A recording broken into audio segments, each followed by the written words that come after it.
പറഞ്ഞോട്ടെ. ഇനി എൻ്റെ ഇപ്പോൾ തൊഴിലിനെ കുറിച്ചും ജീവിതത്തെക്കുറിച്ചും ഒക്കെ പറഞ്ഞല്ലോ. ഇനി എൻ്റെ ജീവിതത്തെക്കുറിച്ച് പറയാം കേട്ടോ. 1979 ഇവിടെ വന്നു. അതുകൊണ്ട് കുറച്ച് ഹിന്ദുക്കളെ ഉള്ളായിരുന്നു അന്നിവിടെ. അപ്പോൾ സൺഡേയ്സ് ഞങ്ങൾ മാസത്തിലൊരിക്കൽ ഓരോ വീടുകളിൽ ഇങ്ങനെ കൂടും. അല്പം ചിക്കൻ കറിയും അത് ചോറുമൊക്കെ ആയിട്ട് അങ്ങനെയാണ് അവിടുന്ന് തുടങ്ങിയത്. പിന്നീട് അത് വളർന്നു, അംഗസംഖ്യയൊക്കെ കൂടി.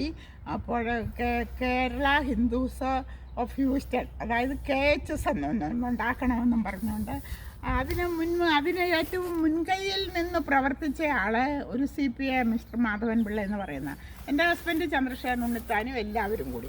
അങ്ങനെ 1983 ഇവിടെ KHS എന്ന് പറയുന്ന ഒരു അസോസിയേഷൻ ഒഫീഷ്യലി ഉണ്ടാകുന്നത്.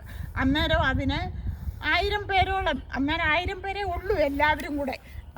പിന്നെ നമ്മൾ ക്രിസ്ത്യൻസും എല്ലാവരും കൂടെ അപ്പോൾ അതിനു വേണ്ടിയിട്ട് 1000 പേർക്ക് അന്ന് അവിയൽ വെച്ചു. അന്ന് കൈച്ചരവയാണ്, തേങ്ങാപ്പൊടിയും ഒന്നുമില്ല. അവിടുന്നാണ് ജീവിതം തുടങ്ങുന്നത്, പിന്നെ ഒഫീഷ്യൽ ജീവിതം. പിന്നീട് 1985 കൃഷ്ണചന്ദ്രൻ എന്ന് പറയുന്ന ഒരാളിനെ കൊണ്ടുവന്ന് ഇവിടെ ഒരു പ്രോഗ്രാം നടത്തി. ഡള്ളസ് സ്കൂളിൻ്റെ ഓഡിറ്റോറിയത്തിൽ വെച്ചായിരുന്നു. എൻ്റെ ഹസ്ബൻഡായിരുന്നു അതിന് മുൻപിലൊക്കെ നിന്നത്. അന്നാണ് അലീഷ്യ എന്ന് പറയുന്നത് ഇവിടെ വലിയൊരു വെള്ളപ്പൊക്കം ഉണ്ടായി. 3 ദിവസം ഞാൻ ബെൻഡാബിലായിരുന്നു, രാവും പകലും. അത് കഴിഞ്ഞ് വന്നിട്ട് പിന്നെ ബാലൻ്റെയും സോമരാജൻ്റെയും ഒക്കെ കൂടെ കടയിൽ പോയി അരിയും അരിപ്പൊടി കടുക് തൊട്ടെല്ലാം മേടിച്ചു. ഒരു ബാലൻ്റെ വീട്ടിൽ വെച്ചാണ് 1500-2000 പേർക്ക് പ്രഥമൻ ഉണ്ടാക്കണം. അരിപ്പൊടി വെള്ളത്തിൽ ചാലിച്ച് വാഴയിലയിൽ അത് പരത്തി അത് ഉണ്ടാക്കി. ഞാനും ഒരു ശ്യാമളയും ബാലൻ്റെ ഭാര്യയും ഹോമനയും കൂടെ. അങ്ങനെയൊക്കെയാണ് ഹിന്ദു സൊസൈറ്റി. ഇന്നത് വളർന്ന് വന്ന് KHNA ആയി, അതായത് Kerala Hindus of north America.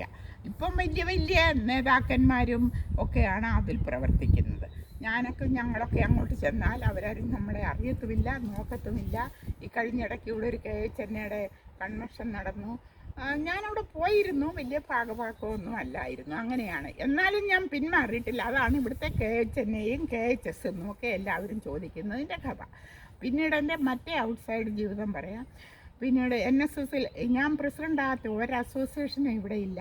Malayali association KHSൽ കമ്മിറ്റിയിൽ ഫുഡ് കോർഡിനേറ്റർ, കമ്മിറ്റി മെമ്പറൊക്കെ ആയിട്ട് പലപ്പോഴും പ്രവർത്തിച്ചു. 2003 മലയാളി അസോസിയേഷനിൽ പ്രസിഡൻ്റായി. അവിടെ വെച്ച് ഒരുപാടും കാര്യങ്ങൾ ചെയ്യാൻ സാധിച്ചു. അന്നൊക്കെ റെസ്റ്റോറൻറ്റുകളൊന്നും ഇല്ലല്ലോ.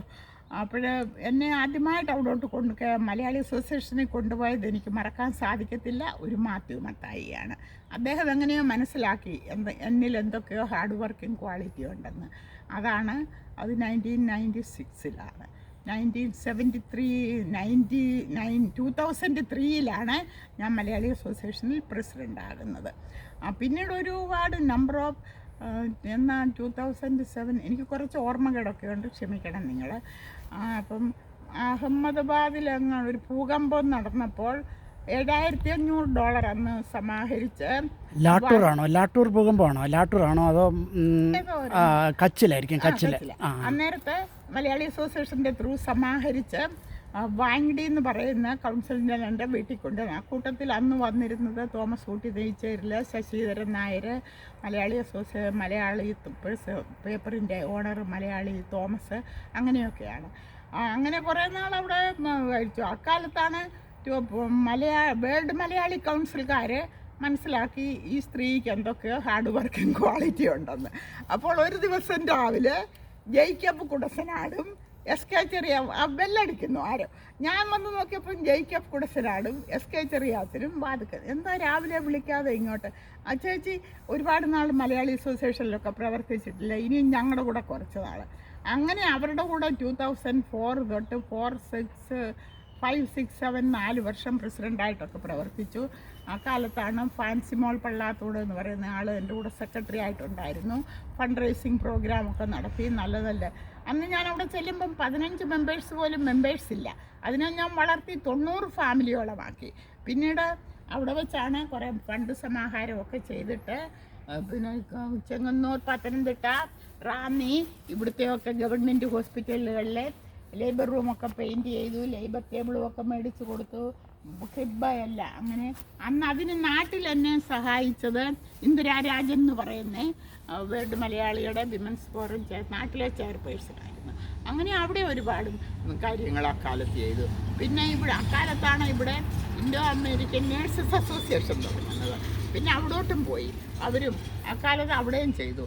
അങ്ങനെ ഇരിക്കുമ്പോഴാണ് 2006 തൊട്ട് ഞാൻ ഓർത്തു ഇങ്ങനെ ഇവിടെയൊക്കെ ഞാൻ ഒത്തിരി ചെയ്യുന്നു. അപ്പം ഒരു നാട്ടിൽ നിന്നൊരു കൊച്ചെന്നെ വിളിച്ചു, സുനിത നായർ ഏതാണ്ട് പേര്, ജീവിക്കാൻ മാർഗമില്ല, ചേച്ചിയെക്കുറിച്ച് ഇങ്ങനെ കേട്ടു. പിന്നെ പലരിൽ നിന്നും 50, 100 വീതമൊക്കെ സമാഹരിച്ച് ആ കൊച്ചിന് നഴ്സിംഗ് ഡിപ്ലോമ പഠിക്കാനുള്ള കാശ് അയച്ചു കൊടുത്തു. പിന്നീട് വേറെ ഒരു കുട്ടി വിളിച്ചു, ലക്ഷ്മി പിള്ള. പിന്നെ വേറെ ഒരെണ്ണം ഡോണ മറിയ ഡൊമിനിക്ക്. അങ്ങനെ 4 നഴ്സിംഗ് സ്റ്റുഡൻസിനെ പഠിപ്പിച്ചു. ഇങ്ങനെയൊക്കെ ഇരിക്കുമ്പോഴാണ് NSS ഇവിടെ തുടങ്ങുന്നത് 2000